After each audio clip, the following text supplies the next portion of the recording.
Once one of America's top Republicans, Lawrence King is serving a 15-year prison sentence for a multi-million-dollar fraud. But financial crime is only half the story. This is the true story of Lawrence King. It is the story of a cancer at the heart of America and of its continuing cover-up at the highest level. One man is attempting to uncover the full story. John DeCamp is among the most highly decorated Vietnam veterans. A former Republican state senator in Lincoln, Nebraska, he is now a lawyer fighting the legacy of Lawrence King's abuse of power. It's a web of intrigue that starts at our Holy of Holies, Boys Town, Nebraska, one of the most respected institutions in the United States, and spreads out like a spider web to Washington, D.C., right up to the steps of the nation's capital, the steps of the White House, involves some of the most respected and powerful and richest businessmen in this United States of America. And the centerpiece of the entire web is the use of children for sex and drug dealing and drug couriers, the compromising of politicians, the compromising of businessmen, but worst of all, the corruption of key institutions of government that have the duty and responsibility to make sure these things never happen. For John DeCamp, the trail starts in a unique town just outside Omaha. World-famed Boys Town is in the news again. Made famous by an Oscar-winning film, Boys Town is America's favorite children's charity. It was founded in 1917 by a Catholic priest, Father Flanagan. Father Flanagan. The saddest spectacle in our social life is the neglected, unwanted, and unloved boy who has become a serious problem in our society. Boys Town was started to be a home for orphans. That was after World War I. And since then, society has changed and the problems of boys have changed. And so now it's a question of taking care of homeless, abandoned, neglected, abused boys, and now girls also. Boys Town has been granted the privileges of an incorporated town, a Catholic diocese, and a school district for 500 children. Boys Town has cash reserves of $500 million, but still raises up to $35 million annually, solicited from the public by begging letters and promotional videos. I'm Father Val Peter, the caretaker of Father Flanagan Stream and the executive director of Boys Town. Does Boys Town really exist, people ask me? You bet it does. Located in the heartland of America, Boys Town youth have come from many backgrounds and locales. As they graduate, they shall seek new adventures and head for different places. But always, they shall carry with them the spirit of Boys Town. If you'd like to help Boys Town, send your tax-deductible gift to Father Val Peter, Boys Town, Nebraska, 68010.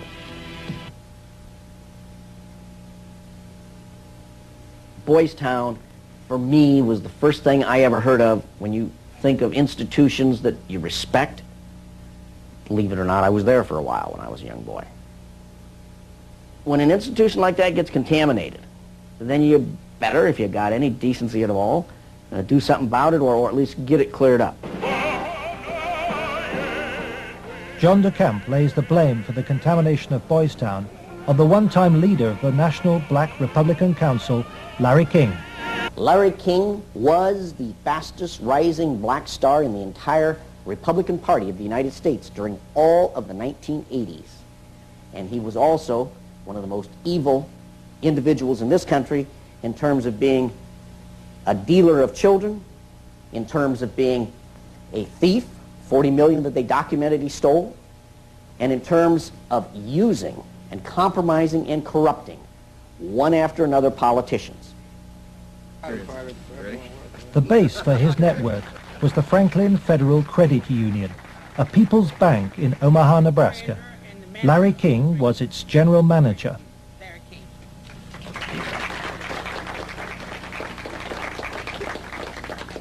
Thank you.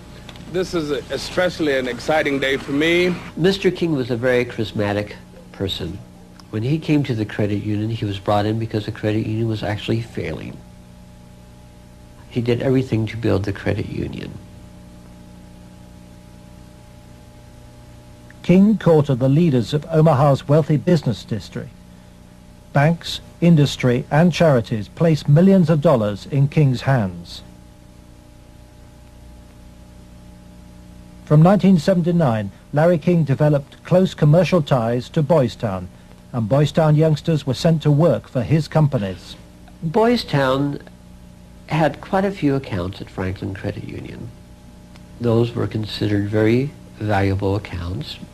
They were handled exclusively by the bookkeeping department. But on the average of once a month or once every 2 months, we always seemed to incorporate a person from Boys Town. But King used Boys Town not just as a source of young boys for his business. He prostituted them at sex and drug orgies.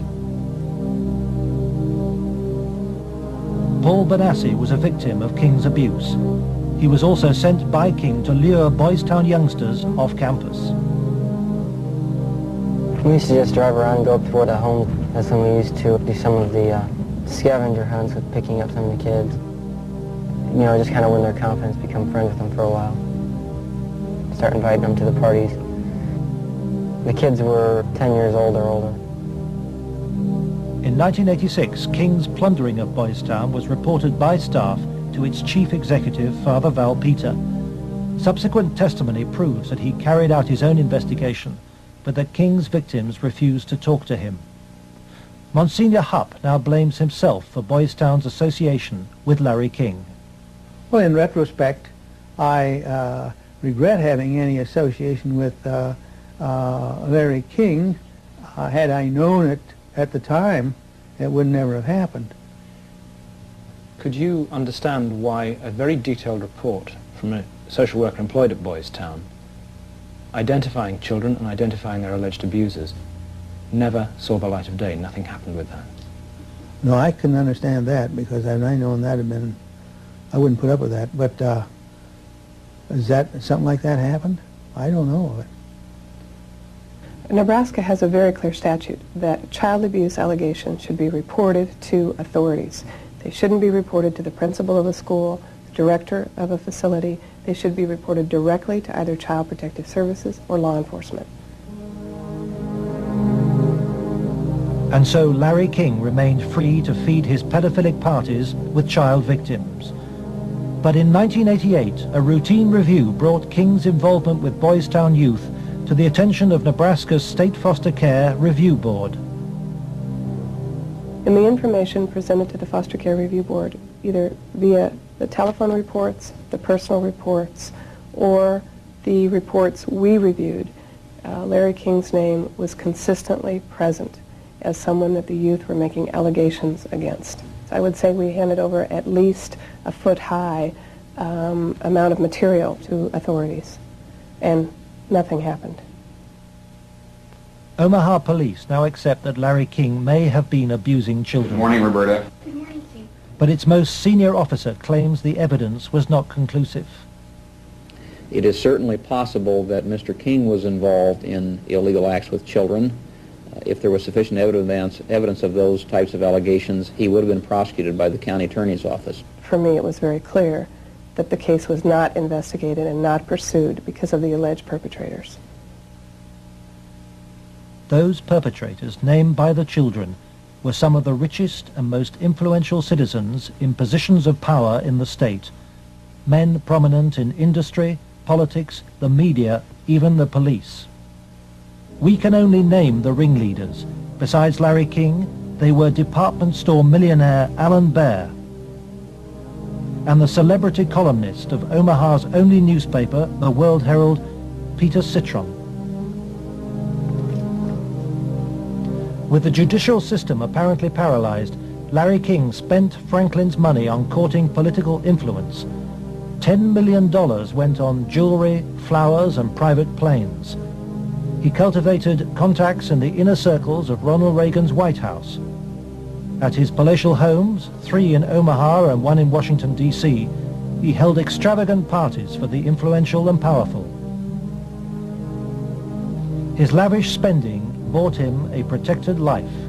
Larry King was constantly heralded, cheered, applauded in the news media as the great businessman that's helping the poor people, the black community of Omaha.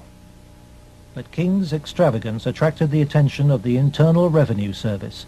As a result, on April the 11th, 1988, the Franklin Credit Union was raided and closed by the FBI.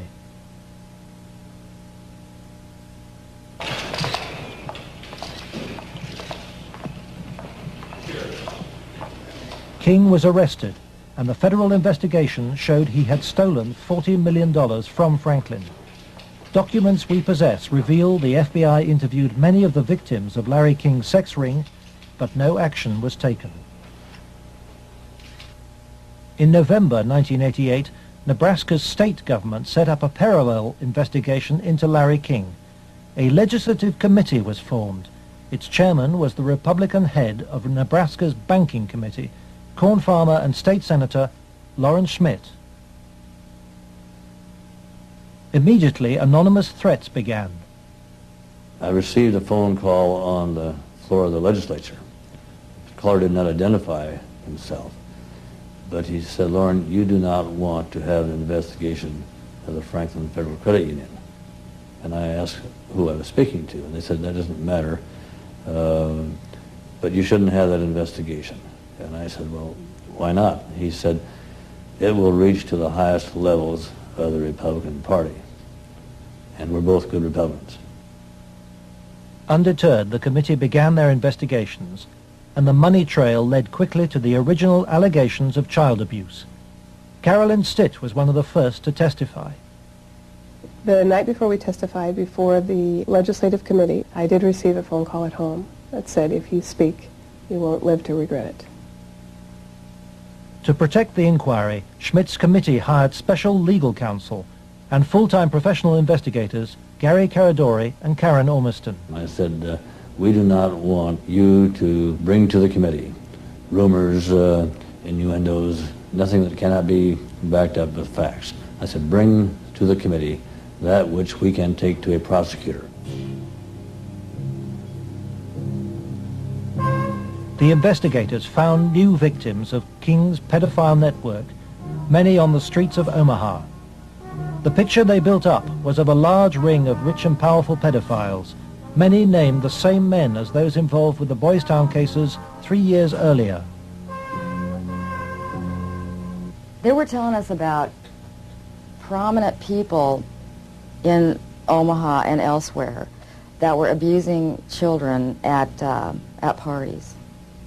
The prominent citizens' names that originally came up were of concern to me because I knew many of those individuals, and I, very frankly, was shocked to have those names show up on the list. To provide the committee with hard evidence, the investigators recorded their new witnesses on videotape. Paul Bonassi had been the victim of abuse since he was 8. He was present at many of Larry King's sex parties. Caradori traced him to the county jail. He had been convicted of fondling his young cousin. Who were some of these people that would come to these parties? Larry King, Peter Citron came once in a while. He didn't seem like he wasn't liked by the people. Media personality Peter Citron procured some of his victims from Boys Town. The kids he liked were mainly around the age of for about 8 and 13. It was mainly fondling and oral sex with them. He did have some anal sex, but he usually did that with the older kids. The parties involved ever more sadistic abuse. Whenever you were tied up, was there anybody else present other than you, Peter Citron? Yes. Who was that? It was Alan Bear sometimes. Millionaire Alan Bear hosted parties for a large number of sadistic pedophiles. Paul Benassi suffered at their hands. You okay? They tied me up and I had some other kids perform sex on me and they came me and they burned me some cigarettes. Okay. Just take a deep breath now.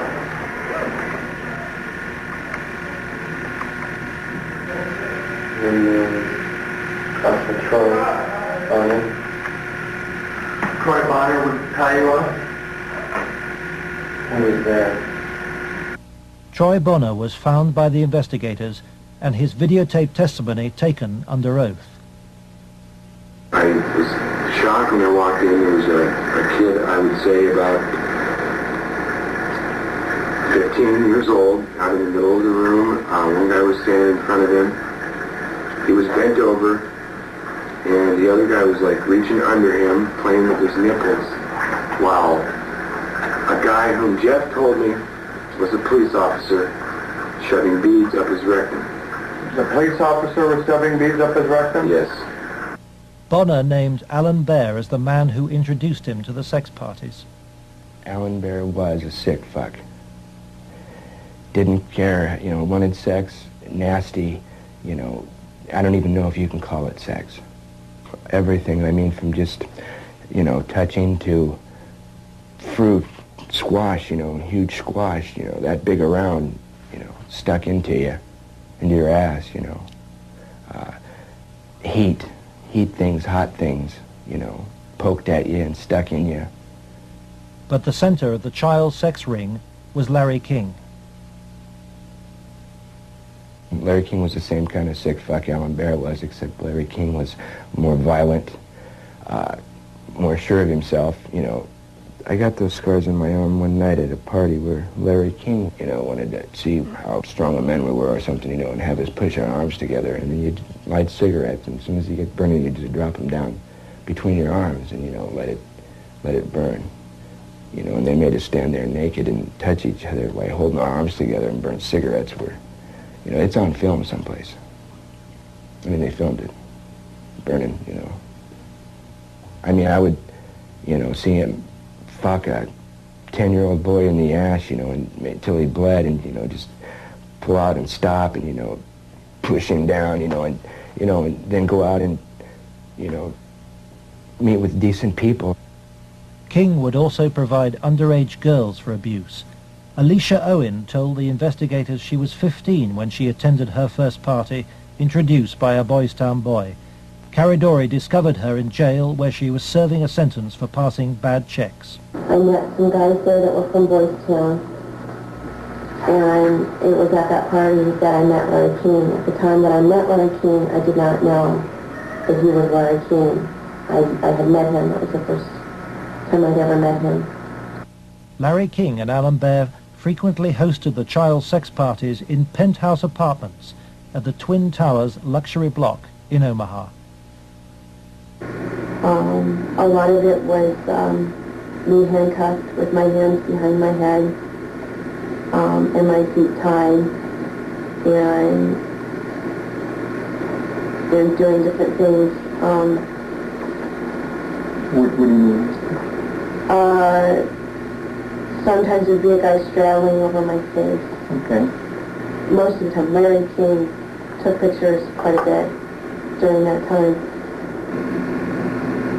I know it's difficult. I don't know. Okay. And I think I could have said no. Okay. But I don't know. Okay. And you know, Alicia, you're a victim. And at a young age, let's go off camera for a minute. We were appalled. Appalled. I don't even know if it comes across on the video, the way it came across to us in person. It was incredible. It's incredible what these kids went through, I think. Larry King was also here. He came in and we drank and did cocaine. I didn't do much. He turned me on to what Larry King did. Drugs was a strong part of how they got control of some of the kids, because that's what some of the kids were there to get. They would do the sexual acts and then be provided with cocaine or whatever type of drug they wanted. Heroin, you know, I don't know, but that was my drug of choice, you know. Till this day, I remain an addict, you know. And those of us that didn't like to be involved and didn't want to be involved were threatened.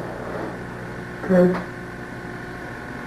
Oh, so, and who would do these threatening remarks? Larry King. Do you think Larry King personally did? I mean, I think he did.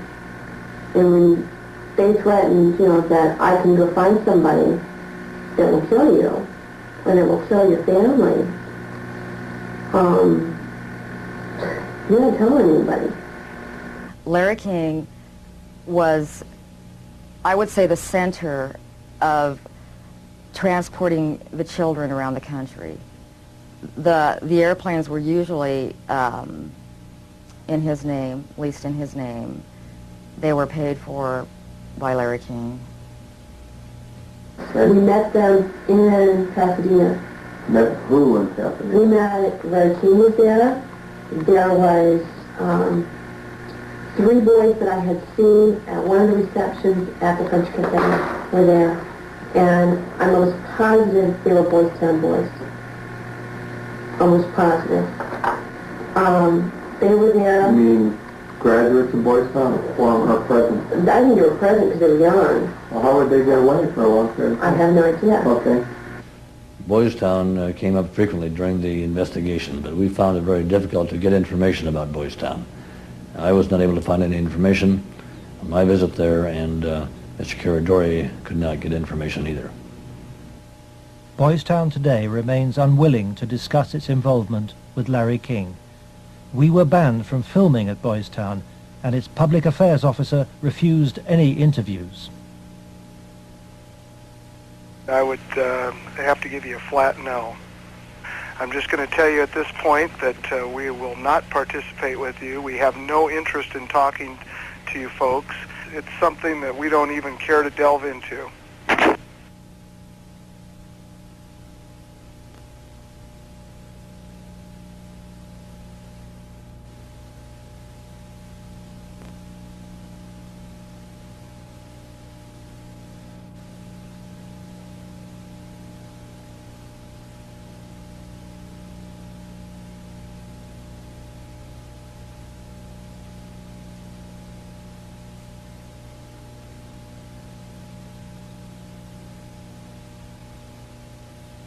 By the spring of 1990, the Nebraska State Committee was convinced by the evidence of an organized child abuse ring. Its chairman, Lawrence Schmidt, sought the advice of his lawyer, John DeCamp. On his advice, Schmidt turned over all the sworn evidence to the FBI. But immediately, the videotape testimony was leaked to a hostile local media. The media immediately started discrediting the witnesses. They were, the witnesses came across in the media, in the Omaha World Herald, especially, as the criminals. The last 3 victim witnesses were demolished by the press, particularly the Omaha World Herald. The paper never looked for information that would support any of the allegations. The whole purpose of the stories was to destroy any credibility that these youth may have. I've heard that people said that Gary Caradori coached me and that he told me what to say, but the fact was I didn't meet Gary Caradori until way after I'd already talked to the Omaha police about the abuse and had named all the same people. Paul Bonacci maintains that neither the FBI nor the Omaha police took his allegations seriously. And they didn't ask me very much about Larry King or even Alan Baer at all. They treated the allegations that I made about the people who abused me almost like a joke. The stories were of such significance that the investigators first wanted to prove the accuracy of the stories. As they set about the investigation of the three, initially three and then a fourth person who were telling the stories, as the investigation developed, it became obvious to the investigators that the information was not accurate, that in fact it was an entire conspiracy of allegations, none of which had any truth to them. I was very disappointed with the way the FBI and law enforcement treated the victims. They, in fact, turned them into the offenders, so to speak. And instead of taking the evidence that was delivered to them by the victims and interrogating the persons whom the victims identified, they seemed to bear down and try to get the victims to change their story. It seemed to the investigators that the establishment of Omaha was closing ranks. Then Troy Bonner was brought in for questioning by the FBI. The FBI's attitude was, just no, these kind of things don't happen. From the first interview when I went, and realized they don't believe a fucking thing I'm saying, they were just appalled, but I realized what that look in their eye was back then. It was fear. It was fear of it, I had witnessed, firsthand things that would, destroy this city, people, a position, what I mean? It's not going to be believed, they said. It will not be believed. You will be found guilty of perjury, and they weren't telling me maybe. They were saying, there's no way. You go on with this story, you're going to jail. That was said to me direct. Troy Bonner agreed to withdraw his videotape testimony. The FBI used Troy in an attempt to persuade fellow witness Alicia Owen into abandoning her evidence about Larry King's nationwide network of powerful pedophiles. We have obtained the recording of the phone call made by the FBI on March the 9th, 1990. It is significant evidence for John DeCamp. This is Special Agent Michael F. Mott. Following will be a consensually recorded telephone call between Troy Bonner and Alicia Owen. Hello. Hi. Hey, what's going on? I'd like to ask you that. Talk to me. No, you talk to me. I don't understand why you're lying. Why are you lying? What are you talking about? That's what I'm asking you. You're calling me why I'm lying? Yeah. You concocted this whole thing, Alicia. You're full of shit. Either tell me what's going on. You're full of shit. Hey, look. Who do you have listening on this line? I have nobody listening to me. I'm listening to you, and I'm hoping you'd give me some fucking answers. I'll be honest with you. I don't know what kind of game you're playing. I'm not trying to play a game. I'm not going to go to jail for you. And that's what's going to happen. Why would you go to jail? Jail for telling the truth? No, jail for lying. What have you lied about? I haven't lied. Okay, then, but why are... Listen, shut up. Listen to me. You're not out here being talked to them every day. The pressure's kind of hard. You literally have to have bricks for brains to take on the FBI in this country. And that's exactly what you'd have to do this properly. They now, in my opinion, in my investigation, are the architects of the cover-up. We asked the FBI in Omaha for an interview about its investigation of the Franklin scandal. Larry Holmquist with the FBI here. We feel it would be inappropriate for us to comment. We work this with the Omaha Police Department, and we just don't feel it would be appropriate for us to make comments.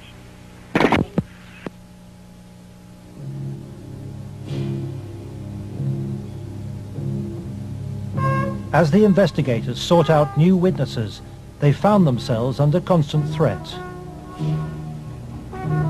Gary was threatened several times. His vehicles were tampered with. I would think whoever tampered with them, it was a scare tactic because it was so obvious that they were being tampered with. Gary got, it was one piece of evidence I know he got that he even said he got one step ahead of him this time.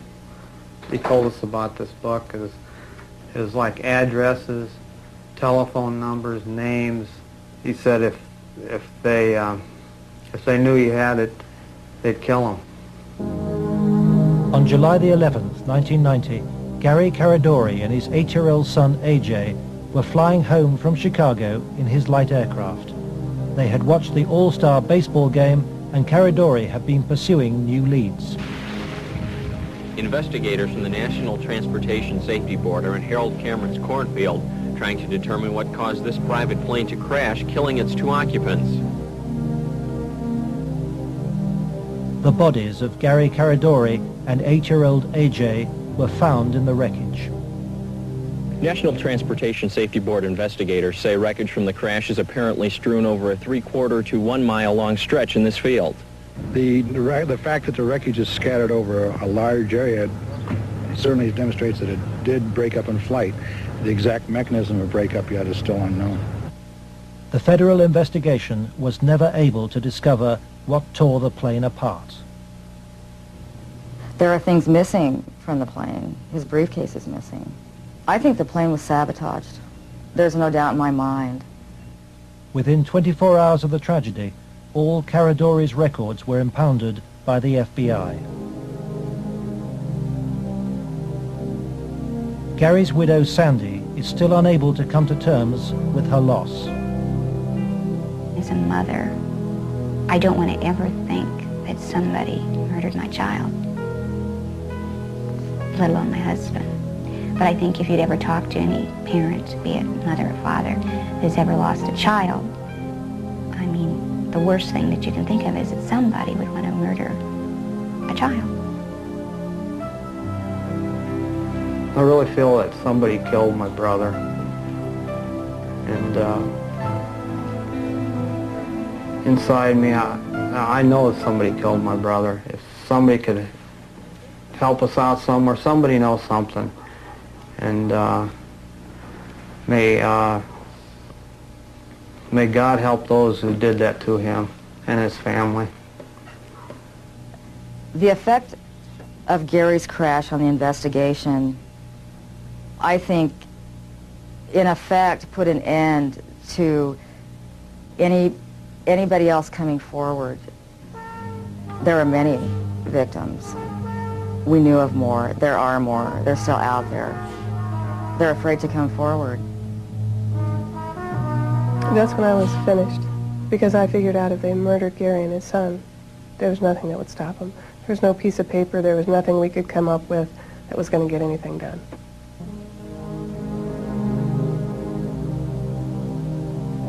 But Gary Caradori's death pricked Troy Bonner's conscience. He promised Sandy that he would tell Senator Schmidt's committee about the FBI's pressure which led him to lie. I set the record straight. I was, going to do it. And would, the truth would come out, and somebody would be held accountable for his death. And then at the funeral I had seen, FBI guys, and they looked at me. I was supposed to meet Senator Labetz and Schmidt for lunch after the funeral. And, that's when I decided, I told my mom, we're not going to do the lunch. We're going to hightail it out of Lincoln now. Troy Bonner claims that pressure from the FBI and with the assistance of the county attorney's office in Omaha led him to swear a new statement claiming that he and Alicia Owen had concocted the entire child abuse story. He told this story to the grand jury formed to bring any charges. On July the 23rd, 1990, the grand jury issued a bizarre and contradictory report. It indicted Larry King for fraud and embezzlement and ruled that he had paid young men for sex, but dismissed allegations about his sex ring. It indicted Alan Baer for the serious offense of pandering for sex, but rejected evidence linking him to King or to Citron, whom it noted had been convicted of separate child molestation charges. It accepted that Troy, Alicia, and Paul Bonacci had been abused, but not by the people they identified. And for refusing to withdraw her evidence, it charged Alicia Owen with perjury.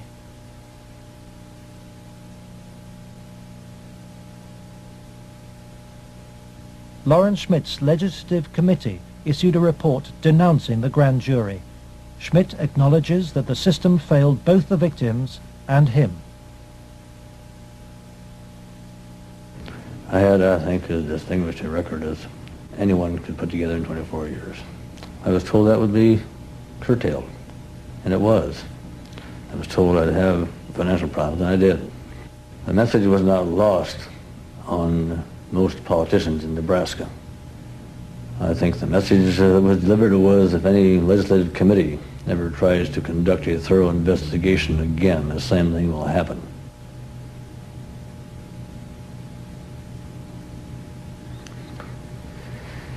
It has shaken my faith in the institutions of government. I used to be a firm believer that the system would work, and that people who did things wrong would be punished. And we discovered victims who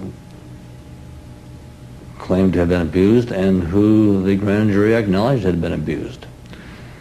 But they did not try to find out who had abused those individuals. Instead, they convicted Alicia Owen of perjury. Indefensible from my point of view.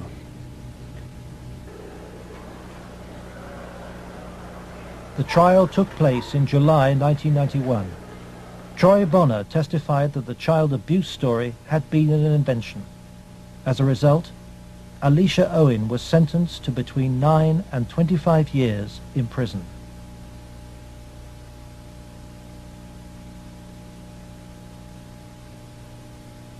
I can't find a case in the history of this country where some kid got sentenced to 25 or 30 years in prison for something like this. If you were going to pick a what I call a telesign, something that says something fishy about the whole thing, it was in the sentencing itself. For some reason, they had to send a signal to every kid who was a potential witness. My opinion again. A signal so loud and clear, if you dare to come forward, if you dare to talk, watch what happens.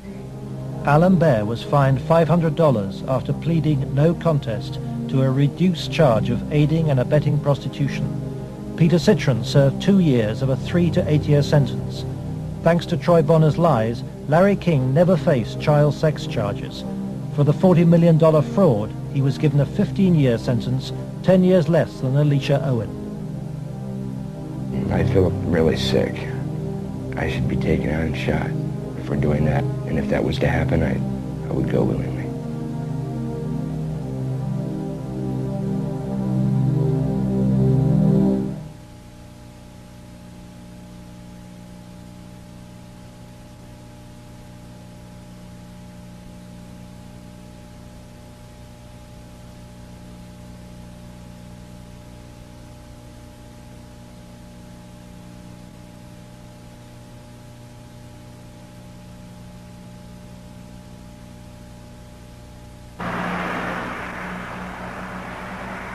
John DeCamp, former state senator and Vietnam veteran, is now the only man fighting to help Larry King's victims.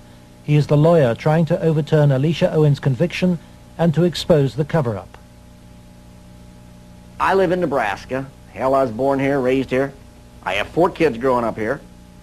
Like it or not, it's my heritage, you know? Well, if it's a dirty cesspool that I got to live in or look back on that I left, that ain't good. The real cost, if I were going to say to my family, has been the fear and intimidation it's put in some of the kids. A couple of the kids are really, really frightened and really had some sleeping problems over, here, this or that. So that's been the real concern I've had. John has received anonymous threats and has turned for advice to his friend and one-time boss, former head of the CIA, William Colby. Old Bill Colby told me better than anything. The one thing the bad people can't afford is publicity, and knocking you off right now or doing something obvious to one of your kids would bring him more trouble than it's worth. I said, you have to consider the possibility of some danger to not only your reputation, but to your person. I mean, people do react rather violently to some kinds of charges, or particularly if they're true, there's more apt to be a negative reaction than if they're false. If they're false charges, then they can be reacted to in a normal way, by a libel suit or whatever. But if there's truth in it, there can be a danger in that situation. We've seen that happen in other cases.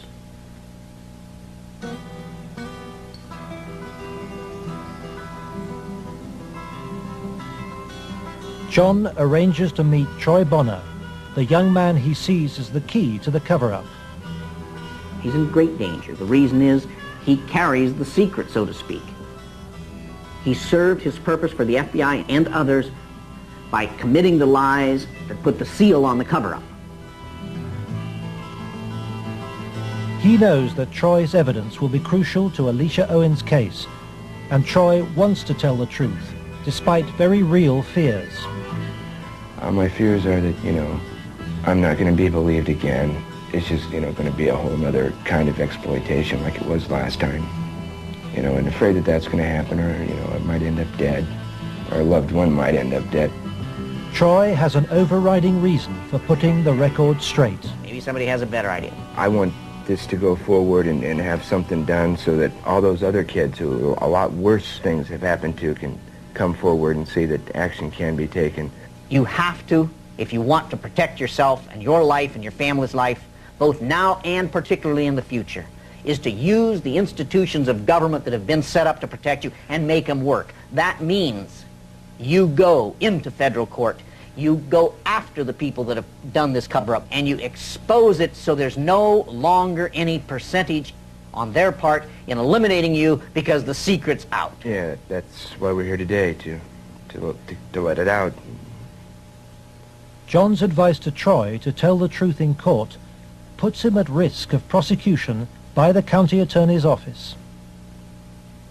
Potentially, they could decide to charge him with perjury, because now he is telling that they forced me to lie. I did lie at Alicia's trial. I did lie before the grand jury. I did it because the authorities were forcing me to do it, and I was scared for my family. Potentially, they could charge him with perjury this time. Troy's appearance in court will keep Alicia Owen out of prison. She's on bail while DeCamp appeals against her perjury conviction. As her hearing approaches, vital new evidence emerges. Alicia claims that some of Troy's videotaped testimony was withheld from the grand jury which indicted her. The tapes that were shown to the grand jury had been edited. Everything that matched Troy's statement Was shown them. that matched mine 'Cause I know it's was raised. edited out.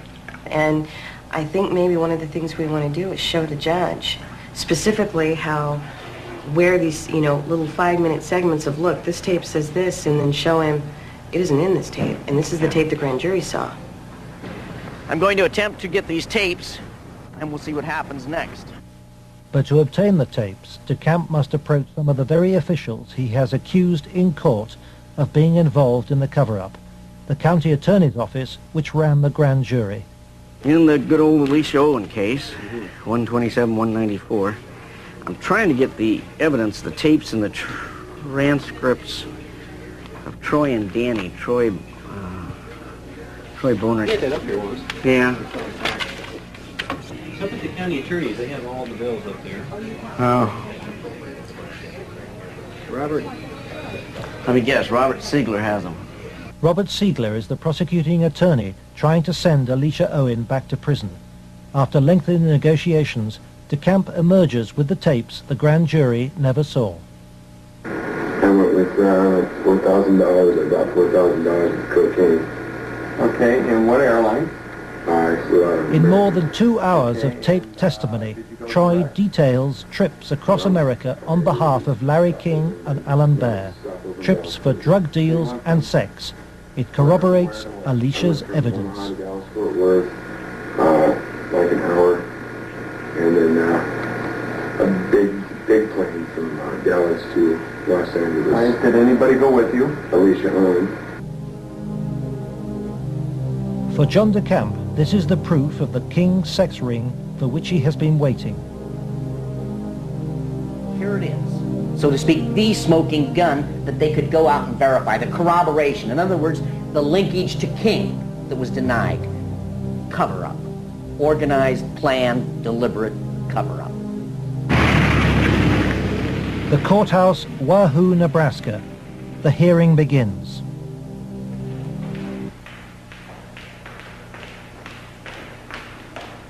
Alicia Owen is ready to testify. So is Paul Bonassi. But there is no sign of Troy Bonner.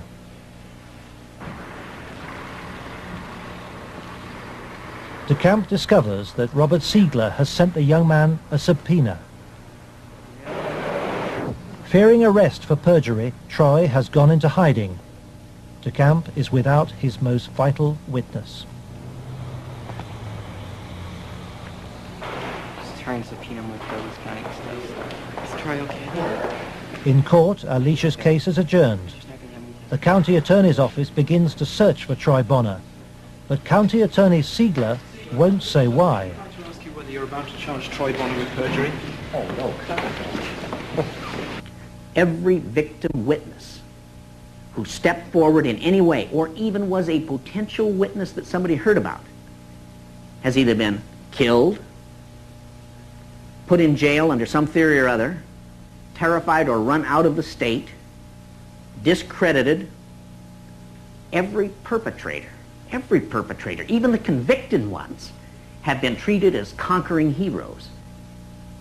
Peter Citron lives in the same house where he abused many of his young victims. Alan Baer lives in the most exclusive part of Omaha. He recently bought a downtown shopping mall. Many of the other abusers named by the children have risen within Nebraska's state government and legal system and within the Republican Party.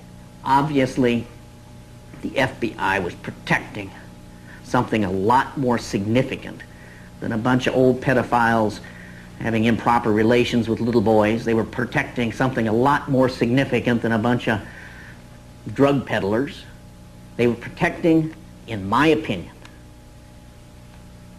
they were protecting some very prominent politicians, some very powerful and wealthy individuals associated with those politicians and the political system, up to and including the highest political people in this entire country.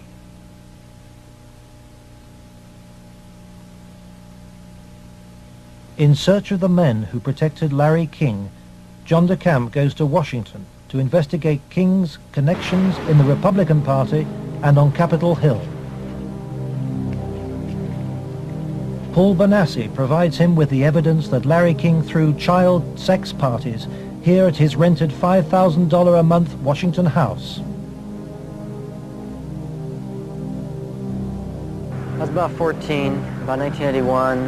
At first it was about 3 or 4 times the first year. After that it was about once a month. Some of the parties, when they started off, were straight political type parties with no sex. And then when some of the men had left, some of the politicians had left, the ones that had planned on engaging in some type of sexual activity, that would come after the party. Some of the kids would be held downstairs in some of the rooms where if they acted up or if they started freaking out because of the drugs that they were on, they'd put them in a room that they couldn't get out of, and they would lock them in. What kind of drugs?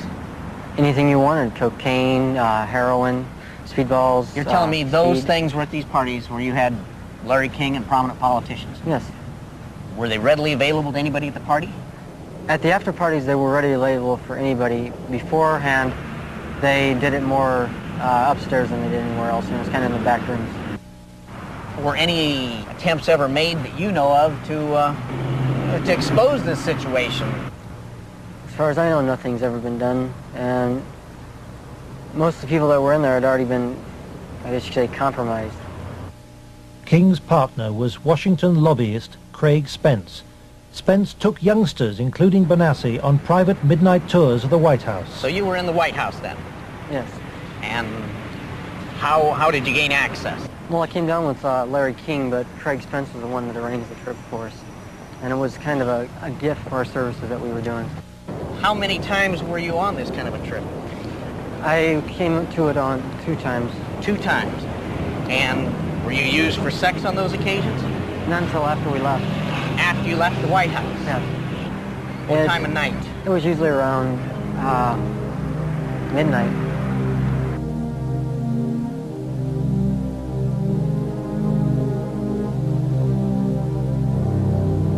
For me, it was just kind of weird being in the White House at that time of the night and getting to go into places that the guy was telling us that nobody gets to go to. I mean, I seen rooms in there that I'd never even heard about.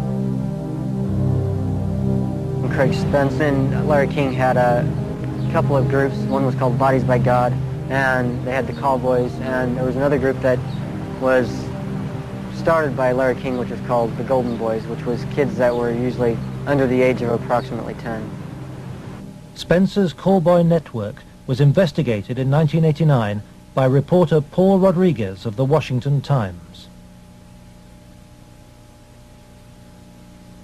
We had uncovered a series of allegations from some minors, and it led me to a callboy operation. Well, it sure fits with, this boy Paul Benassi. And he tells a tale of being brought to the White House on occasion, kind of as a reward for the kid. Craig Spence's dad, he committed suicide. He had advanced stages of AIDS. He was an AIDS carrier and he killed himself. This was the thing that always bothered me. They claimed it was the largest male prostitution ring in the city that they've ever had uncovered. It was $1 million a year minimum. Yeah. And yet they only prosecuted the operator, Henry Vinson, and 3 of his lieutenants, as it were. Mm-hmm. They never went after any of the Johns or the clients. This operation claimed to have clients that ran from the White House to the Capitol Hill to the State House to the churches within the media. Exactly what Paul describes as the people he was with. And a lot of the stuff led there, but we couldn't quite nail it at all cases because, again, to accuse someone of high stature, you've got to be very careful. I understand. We were able to do it through the mother lode was provided us credit card receipts and canceled checks, and then lists of the clients. The prosecutors knew all this stuff. There was approximately 20,000 documents they had. They sealed the entire record by court order. And we've attempted on several occasions to unseal that, and we've been told it'll be a cold day in hell before those records ever get unsealed. And it makes me wonder what's in those records. Yeah.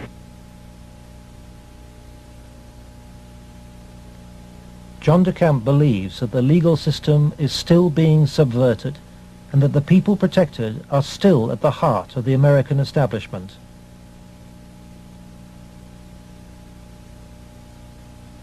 He hopes that this program will expose a serious miscarriage of justice, but the opposition is formidable. It's beyond belief that arguably the most powerful person in the world, the President of the United States, in the form of Richard Nixon, could not prevent the investigation of Watergate, or that President Reagan could not prevent the investigation of Iran-Contra, and yet somehow this group of unnamed, unknown, anonymous individuals in Omaha, Nebraska have such power they can control and protect all of these people from being investigated. Those allegations are ridiculous. Well, first of all, Nixon did cover up Watergate. Number one. Bush did cover up Iran-Contra, at least officially. And Omaha has successfully covered up this situation. In each case, it was the press that exposed the problem. It wasn't institutions of government. They had been corrupted. They had been compromised. They were the ones doing the cover-up. The Attorney General is now involved. DeCamp's evidence has been passed by William Colby to a senior lawyer in the Justice Department. He did say that the Attorney General's office would be very sensitive to any charges of abuse of children, that this was a matter of considerable priority to the department, that this sort of thing not take place, and that they would assign an officer to look into the case. For John DeCamp, the story of Larry King's corrupt empire holds a dire warning for all America. If you can control about 3 or 4 key elements, you can totally own a state. You can make right wrong. You can make truth falsehood, falsehood truth. If you control the media, if you control the Justice Department, if you control the police, you own the system.